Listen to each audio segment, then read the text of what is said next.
او لاني عايز المليون دولار في البيت.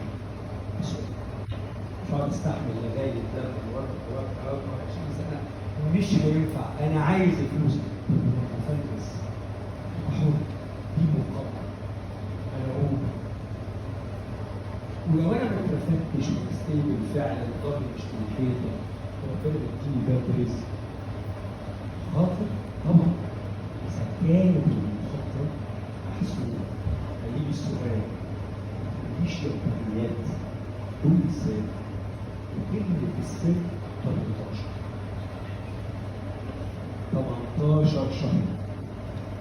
لو انا مكفي بيتي مكفي دخلي في الحد الادنى 18 شهر سيبك.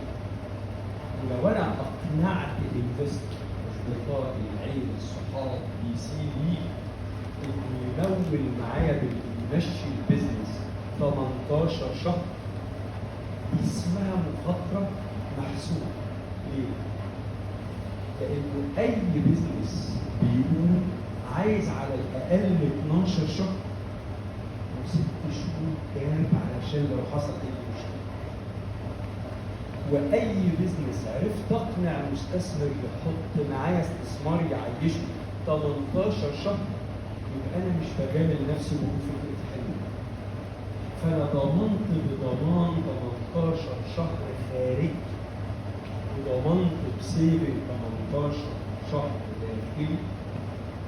دي اسمها مش مخاطره مرغوبه مغامره ولا ملعوبه مقبره ولا مطلوبه مرغم عليها، ولكنها مخاطره